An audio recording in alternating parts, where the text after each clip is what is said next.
दोस्तों, आज एक सच्ची घटना आपसे साझा करना चाहता हूँ। एक दिन मुझे कहीं जाना था और मेरे पास अपनी कार अवेलेबल नहीं थी, तो मैंने कॉलोनी के बाहर खड़े हुए एक रिक्शा वाले से जाने के लिए बोला और उसकी रिक्शा में बैठ के हम चल दिए। अपनी आदत के अनुसार मैंने रिक्शा वाले से थोड़ी थोड़ी बात करनी शुरू की। भैया, कितना कमा लेते हो, क्या कर लेते हो, सुखी हो, कैसे हो। रिक्शा वाला बातचीत करने में अच्छा था और बोला, बाबूजी, भगवान की बड़ी कृपा है, अच्छा कमा लेते हैं। कम से कम तो 300 रुपये रोज कमा लेते हैं, बिल्कुल, अगर कम से कम भी कमाए, वरना 600-700 रुपये भी हर रोज हम कमा लेते हैं। मैंने कहा, इसमें गुजारा हो जाता है? कह रहे, बाबूजी गुजारा नहीं, बहुत बढ़िया चल रहा है और मैं ये सारे पैसे जाके अपनी धर्मपत्नी को दे देता हूँ। उसने थोड़े थोड़े पैसे जोड़ के एक छोटा सा घर भी बनवा लिया है और मेरा बेटा भी है जो एक प्राइवेट नौकरी में है, तो 15,000-16,000 रुपये वो भी कमा कर ले आता है। तो घर में खर्चे की कोई दिक्कत नहीं है, बढ़िया चल रहा है। मैंने कहा, आप बड़े इसमें संतुष्ट हो? कि बोला कि बाबूजी, संतुष्टि की तो बात यह है कि अब हमें किसी चीज की जरूरत ही नहीं पड़ती, जो है उसमें हम बड़े खुश हैं, बढ़िया खाना मिल रहा है, बढ़िया ढंग से रहते हैं, परिवार में आपस में प्रेम भाव सब है। और अगर रही ज्यादा कमाने की बात, मेहनत करेंगे, जितना मेहनत करेंगे उतना कमा भी लेंगे, लेकिन हम जितना है उससे बहुत सेटिस्फाइड हैं। और अगर भगवान ने हमें इतना दिया है, हम भगवान का शुक्रिया अदा करते हैं। ज्यादा की तो कोई सीमा नहीं है, लालच की कोई सीमा नहीं है, जितना मर्जी कमा लो और भगवान से मांगते रहो। मुझे ये बातें सुन के ऐसा लगा, मैं कौन से युग में हूँ। आज की डेट में तो जो देखो कमाई के पीछे भाग रहा है, पैसे के पीछे भाग रहा है, कोई अच्छी नौकरी कर रहा है, मैंने पत्नी नौकरी वाली लेनी है, परिवार के चारों मेंबर काम करने वाले होने चाहिए। आजकल तो कहाँ गुजारा होता है जी, आजकल कहाँ सब कुछ होता है। लोगों को मुझे लगता है कि अपना दायरा गलत तरीके से लोगों ने बढ़ा लिया है। मुझे उस रिक्शा वाले से बड़ी प्रेरणा मिली कि प्रयास करने में तो कोई कमी ना रखो, लेकिन किसी हद तक आपको सेटिस्फाइड भी रहना पड़ेगा और मन से रहना पड़ेगा। अगर आप मन से नहीं लेकिन मजबूरी में सेटिस्फाइड हैं, तो उससे आपकी आत्मा सुखी नहीं रहेगी। लेकिन जब आप अंदर से अपने आप को संतुष्ट महसूस करेंगे, तो आपकी आत्मा भी सेटिस्फाइड रहेगी और वहां वो ही परम सुख है। मैं सोचता हूँ कि हम इतना कमाते हैं, इतना सब कुछ करते हैं, उसके बावजूद भी हम लोगों में इस रिक्शा वाले भाई जैसी फीलिंग क्यों नहीं आती। आज ये कर लिया, कल वो करना है, फिर ये करना है, फिर वो करना है। जितना हम सोचते हैं उतना ही परेशान होते हैं, जबकि जीवन में तो मुझे लगता है कि एक लेवल पे आके हमें अपने आप को संतुष्ट कर लेना चाहिए। और रही इसकी बात कि आजकल ये गुजारा नहीं होता, वो गुजारा नहीं होता, तो ऐसा कुछ नहीं है। आप जिस लेवल पे अपने आप को सेटिस्फाइड कर लो, वो ही लेवल आपको संतुष्टि देगा, वरना कोई सीमा नहीं है। आज मेरे पास छोटा घर है, मुझे उसमें बैठ के सेटिस्फेक्शन नहीं है, क्योंकि मुझे बड़ा घर लेना है। एक मैंने छोटी कार ले ली, मुझे उसमें सवारी करके सफर करके सेटिस्फेक्शन नहीं है, बड़ी कार लेना चाहता हूँ। आजकल की ऑटोमेटिक और बढ़िया टेक्नोलॉजी वाली कारें आ रही हैं। मैं हवाई जहाज से सफर कर रहा हूँ, तो मैं इकोनॉमी क्लास में क्यों कर रहा हूँ, मैं कमर्शियल में क्यों नहीं कर रहा हूँ। ये सब चीजें जो है ना, इसकी कोई सीमा नहीं है।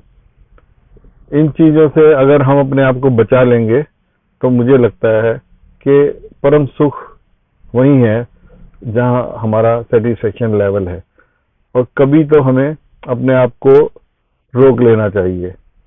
कहते हैं कि इस मस्तिष्क को जितना हम शांत रखेंगे, और इस शरीर को जितना हम क्रियाशील रखेंगे वो सबसे बेस्ट पोजीशन होगी हमारे जीने के लिए। जीवन का अल्टीमेट गोल तो यही है ना कि हमें सुखी रहना है, खुश रहना है। तो सुखी रहने में और खुश रहने में बड़ा अंतर है।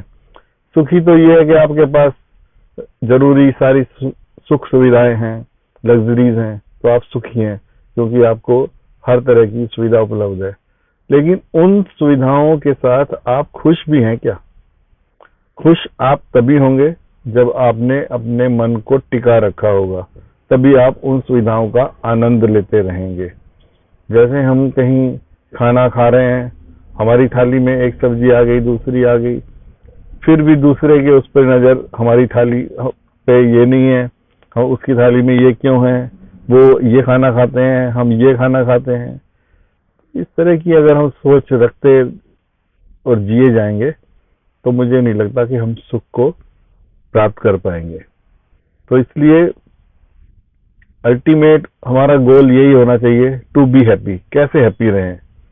और हैप्पी रहने के लिए बस बहुत ज्यादा कुछ करने की जरूरत नहीं है। मेहनत करिए, प्रयास करिए, अपना पूरा श्रम लगाइए, जितना हो सकता है उतना करिए, लेकिन एक दायरे में, लिमिट में रहिए। लिमिट में रह के अगर आप काम करेंगे तो किसी बात की कोई कमी आपको नहीं आएगी। अब मैंने डॉक्टर बनाना है, मैंने इंजीनियर बनाना है बच्चों को, इस चक्कर में महंगी महंगी फीसें दे के पागल हुए जा रहे हैं, है ना। अरे जिसमें काबिलियत है वो तो बन के रहेगा, वो डॉक्टर भी बनेगा, इंजीनियर भी बनेगा, वकील भी बनेगा, सीए भी बनेगा, सब बनेगा।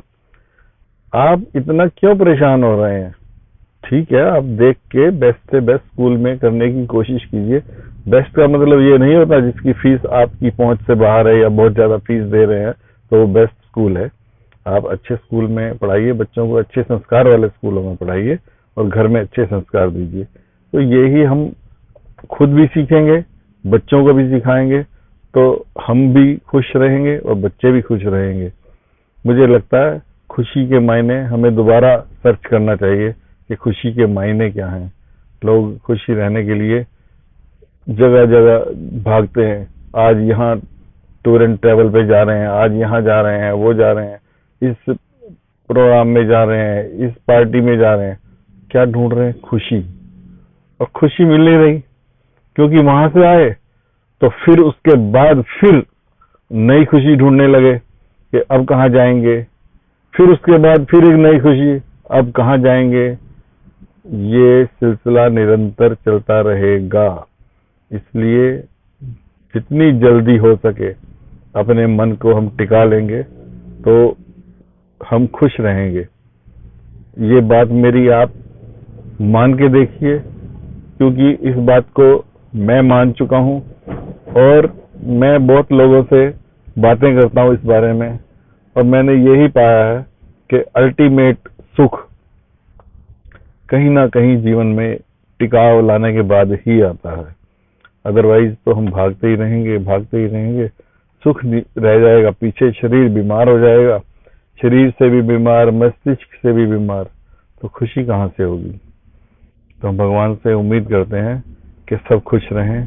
भगवान सबको खुश रहने का तरीका उनके मस्तिष्क में डाल दें ताकि लोग समझें। आजकल साधु संत भी जो है ना, वो हमें तो कहते हैं कि आप खुश रहें, ऐसे करिए, छोड़ दीजिए मोह माया। वो खुद मोह माया के चक्कर में पड़े रहते हैं। बैंक बैलेंस, बड़े बड़े आश्रम और उनकी सब गद्दी का लड़ाई, उसका लड़ाई, सब ये सब हमें कहीं और ले जा रहा है, भ्रमित कर रहा है। तो जो खुद नहीं टिके हुए वो दूसरों को टिकाने की प्रचार करते हैं और उनको भाषण देते हैं। तो बेटर यही है कि हर व्यक्ति को खुद समझना चाहिए कि मेरा अल्टीमेट खुशी का रास्ता क्या है। बस यही है आज की मेरी आपसे बातचीत। फिर अगली बातचीत में फिर मिलेंगे आपसे। धन्यवाद।